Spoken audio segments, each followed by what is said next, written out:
Vicenza nel Risorgimento e durante il primo conflitto mondiale. Questo è l'argomento che vogliamo parlare oggi a Viaggiando Viaggiando. Ben trovati a tutti i nostri amici viaggiatori, anche oggi alla ricerca dei luoghi più belli vicini a casa nostra. Ci vediamo tra pochissimi istanti, subito dopo la sigla.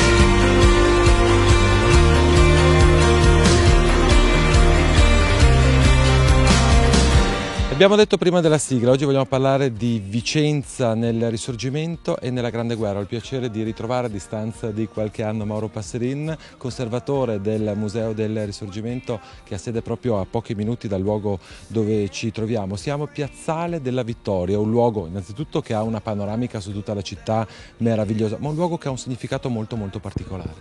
Certo, ci troviamo in Piazzale della Vittoria, quello che è unanimemente considerato come uno dei più bei, più importanti, più interessanti monumenti consacrati alla vittoria italiana della Prima Guerra Mondiale a livello nazionale, probabilmente anche a livello europeo, dove il buon gusto, l'intelligenza, forse anche la lungimiranza, potrei persino dire la genialità del progettista è stata quella di far diventare il monumento non tanto la spianata sulla quale ci troviamo, ma proprio le montagne che cingono in un abbraccio la pianura vicentina e che furono teatro di cruenti combattimenti durante il primo conflitto mondiale.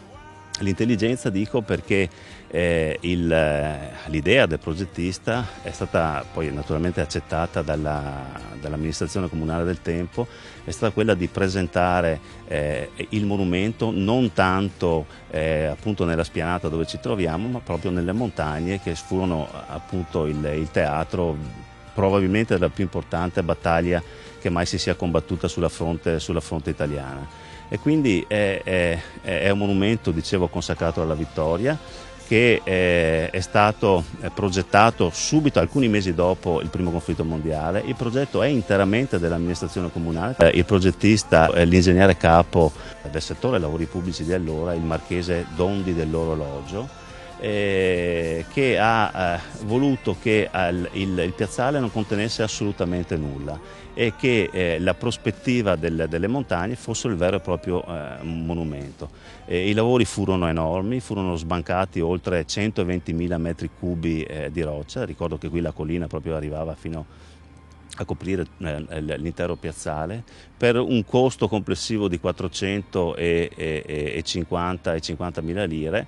E nel giro di pochissimi anni il Piazzale della Vittoria fu inaugurato il 23 settembre del 1924, la presenza dell'allora capo dello Stato Benito Mussolini, con una solenne naturalmente cerimonia proprio a memoria dei caduti della Grande Guerra e anche a memoria del ruolo determinante che ebbe la città di Vicenza nel primo conflitto mondiale. È un monumento che nella balaustra traguarda con dei piccoli mirini tutti i toponimi delle zone più importanti dove si è combattute. Ricordo nuovamente che qui si è combattuta la più grande battaglia di montagna del primo conflitto mondiale, è l'unica zona della fronte italiana dove si è combattuto ininterrottamente per tutti i 41 mesi di guerra, dal primo all'ultimo giorno, dal 24 maggio del 15 al 3 novembre del 1918. Ed è proprio nel campo visivo che offre questa balconata, in quelle zone si trovarono a fronteggiarsi oltre 1 milione di uomini, quindi in una superficie tutto sommato ristretta, 400.000 austro-ungarici e 600.000 italiani.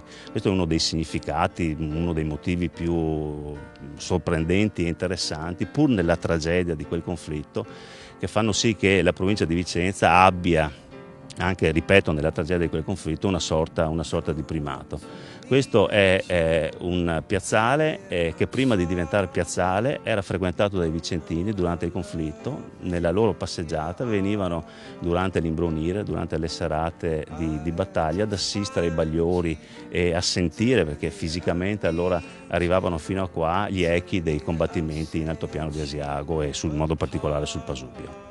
Tra l'altro un luogo che per i vicentini, ma un po' per tutti, ha anche un significato particolare perché è praticamente vicinissimo a Monteberico. Sì, è proprio di fronte alla Basilica di Monteberico. Voglio peraltro ricordare, le misure sono davvero imponenti perché sono circa 130 metri di lunghezza per quasi 90 metri di larghezza, quindi ripeto, lo sbancamento fu veramente enorme e questo successe solo in pochissimi anni.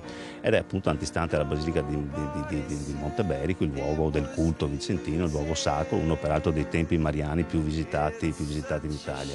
Una basilica che naturalmente ha tutt'altro significato, una basilica che era stata costruita alla fine del 600 per un voto fatto dai vicentini proprio alla Madonna di Monteberico. Ed è un luogo che ancora oggi, insomma, è intimamente legato alla storia della città ed è forse il luogo così più immediatamente riconoscibile della città.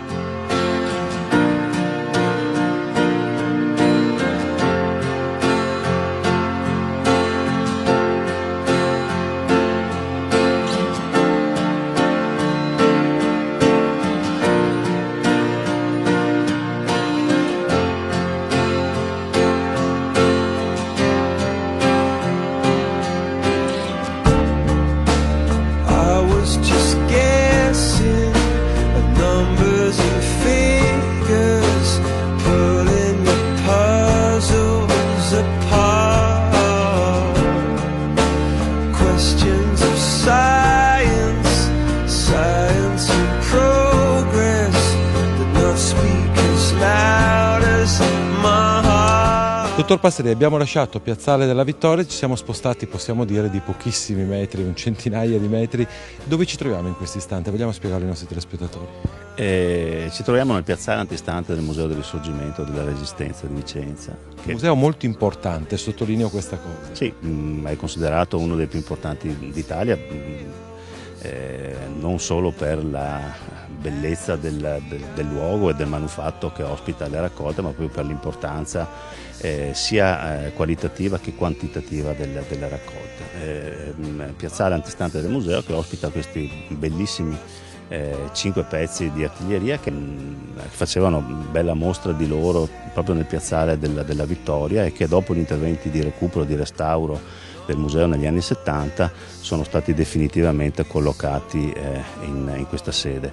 Sono, dal punto di vista ormai assolutamente simbolico, delle prede belliche del primo conflitto mondiale, sono delle artiglierie austriache da 149 ed 80 mm e diciamo così sono degli oggetti ormai rari perché solo in pochissime altre sedi si trovano pezzi di artiglieria così importanti, in modo particolare austriaci, e che diciamo per i vicentini sono degli oggetti che vengono molto spesso fotografati e così molto spesso apprezzati soprattutto dai bambini che qui in qualche modo giocano, insomma ritornano così, ma con anche le scolaresche che si avvicinano al museo apprezzano questo tipo di esposizione, quindi sono così lasciati alla libertà di ognuno, possono essere toccati, possono essere, non dico riutilizzati, ma insomma in qualche modo usati proprio per gioco.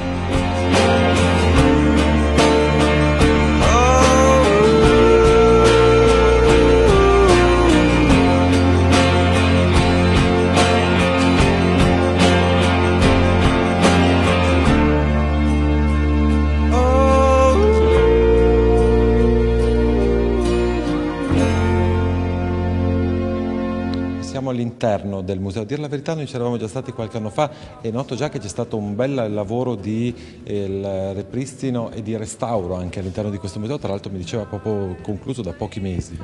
Sì, prima dell'estate siamo riusciti a riaprire dopo quasi 4 mesi di chiusura, sono stati fatti importanti interventi di restauro nelle sale, in modo particolare completo rifacimento dell'impiantistica, sia dal punto di vista dell'impiantistica della sicurezza, quindi impianti di allarme, videosorveglianza, e dal punto di vista dell'illuminazione, quindi il rifacimento completo dell'impianto illuminotecnico. Adesso stiamo procedendo con il rifacimento di tutti gli apparati didascalici. Abbiamo aggiunto qualche pezzo dell'immensa raccolta che questo museo conserva, e quindi adesso il museo è a pieno titolo a norma, e quindi questo è un motivo di grande soddisfazione per l'amministrazione, che si è impegnata in maniera importante anche dal punto di vista finanziario. Quello della sicurezza è una tematica molto importante per noi, perché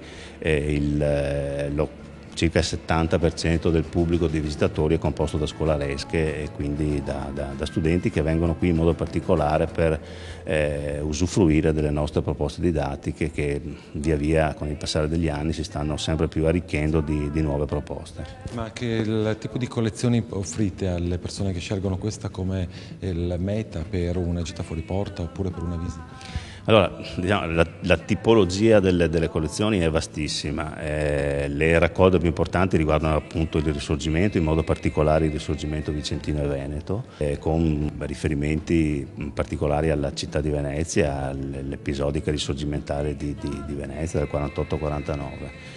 Questo museo propone, conserva ed espone in parte una delle più importanti raccolte del Risorgimento nazionale, composta la raccolta Fantoni, che è composta da oltre 30.000 pezzi, e ai quali si sono aggiunti con il tempo, come per una sorta di deposito alluvionale, le testimonianze materiali degli altri importanti eventi della storia vicentina e della storia nazionale, quindi la Grande Guerra e la Seconda Guerra Mondiale. È un museo che ha una precisa scansione cronologica, e quindi le raccolte che sono conservate e i documenti che sono esposti riguardano proprio gli anni che vanno dal 1797, l'anno della caduta della Serenissima Repubblica, sino agli episodi della guerra di liberazione, la Seconda Guerra Mondiale, 1945.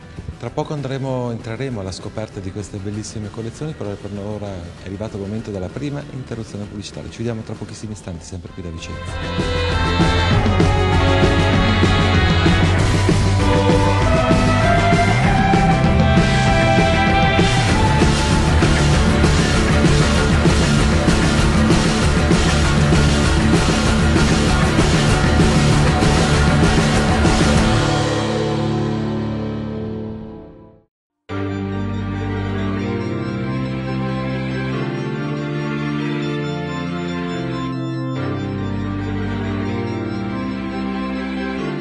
Seconda parte di Viaggiando, ben ritrovati a tutti i nostri amici viaggiatori, sempre alla ricerca dei luoghi più belli vicini a casa nostra, ed è un luogo veramente bello, particolare, che dà molte suggestioni, quello che, almeno per quanto mi riguarda, e spero che arrivi anche a voi a casa, che stiamo visitando e scoprendo quest'oggi. Siamo praticamente a pochi minuti dal centro storico di Vicenza, proprio una manciata di minuti in macchina, una bella passeggiata a piede, qui con Mauro Passerin, conservatore del Museo del Risorgimento. Tra l'altro molto particolare l'allestimento dato anche da un edificio che permette un'esposizione, un allestimento suggestivo.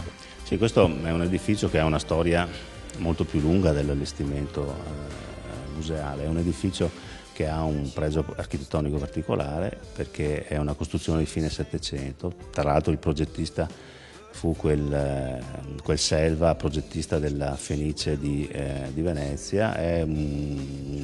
Nasce come villa padronale, commissionata da dei nobili veneziani, i conti Ambellicopoli, di origine greca, Ambellicopoulos, che videro in questo luogo, insomma, così, il posto dove costruire la loro residenza di campagna.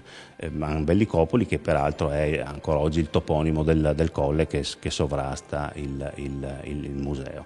Il manufatto e proprietà che poi negli anni 40 dell'Ottocento passa di mano, viene acquistata da una famiglia nobile ravennata, i Villa Guiccioli. Da allora il museo si chiama ancora la sede del museo è ancora conosciuta come Museo di Villa Guiccioli. Quindi è un manufatto che, oltre a essere in un contesto ambientale e paesaggistico di primo ordine, ha anche un pregio particolare dal punto di vista architettonico. Tornando all'allestimento che ormai è datato perché sono alcune decine di anni, però offre ancora degli spunti di modernità e anche soprattutto dal punto di vista proprio della fruibilità, ed è un allestimento che fu progettato dagli architetti Sandri e Tubini di scuola scarpiana, e che ancora oggi insomma è molto apprezzato proprio per la duttilità e anche per la possibilità di cambiare in poco tempo le esposizioni, le raccolte, quindi di alternare nelle vetrine, nelle bacheche, nelle strutture espositive molti di quei materiali che altrimenti non troverebbero spazio, che sono conservati negli archivi, nei magazzini, nelle armerie del museo. Sì, perché dovete sapere che 1000 sono i pezzi esposti in questo museo, ma nelle cosiddette segrete, mi permetta questo termine, più di 50.000 reperti custodite. Sì, dicevo prima che questo è uno dei più importanti musei italiani proprio per la quantità, oltre che naturalmente per la qualità delle raccolte conservate. Sono oltre 50.000 i pezzi e la tipologia è vastissima, e quindi uniformi, armi, proclami, fotografie, soprattutto per quanto riguarda le raccolte del primo conflitto mondiale. Abbiamo una delle più importanti raccolte fotografiche che sono appunto conosciute, e quindi è un museo estremamente ricco, come generalmente nella maggioranza dei casi i musei storici hanno proprio così tradizionalmente, insomma, sono dotati di questa ricchezza, ma che difficilmente raggiungono i numeri come quelli del Museo di Vicenza.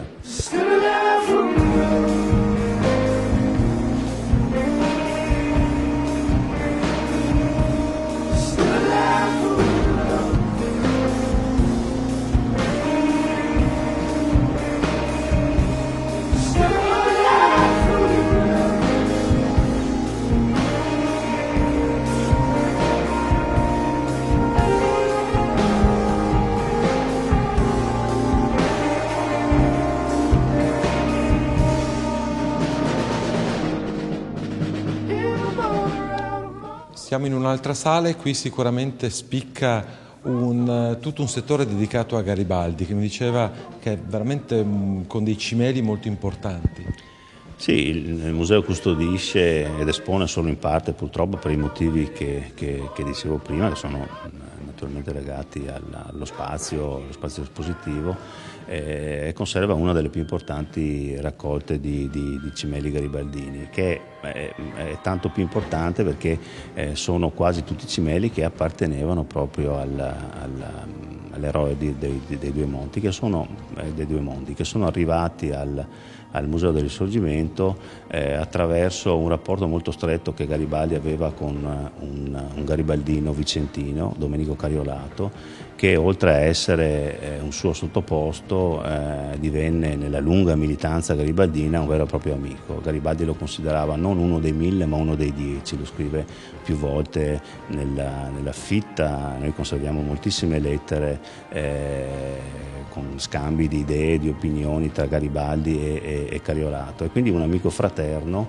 ed è un'amicizia che poi si perpetua proprio nella discendenza tra i figli di Garibaldi e i figli di Cariolato.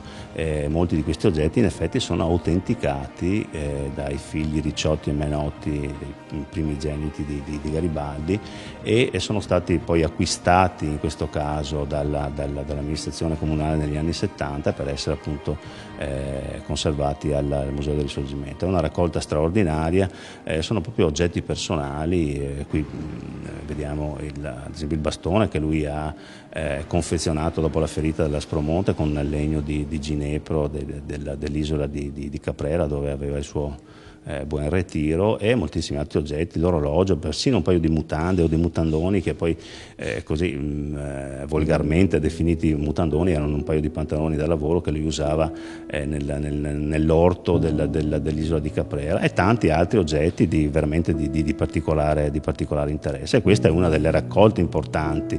L'altra, dicevo prima, è la raccolta Fantoni, che conserva tra gli altri delle opere anche pittoriche decisamente interessanti, importanti per la storia della città.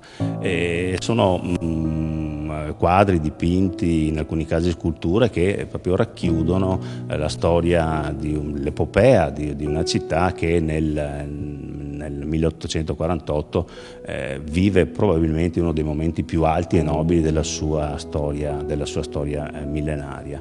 È una raccolta che ha un senso che sia ospitata in questo luogo, perché è proprio in questo luogo, o meglio nel colle di cui prima vi accennavo qualche notizia, si combatterono le fasi più cruente della famosa battaglia del 10 giugno del 1848, che videro affrontarsi con una enorme disparità di mezzi, difensori, molti dei quali, circa 11.000, molti dei quali volontari vicentini, e le truppe austriache comandate dal generale Radetzky. È una battaglia che appunto innanzitutto rese onore ai difensori della città, onore reso subito da Radetzky con un trattato di resa onorevolissimo, e che poi è riconosciuta con la prima medaglia d'oro al valor militare nel 1866, alcuni mesi dopo l'annessione del Veneto al Regno d'Italia.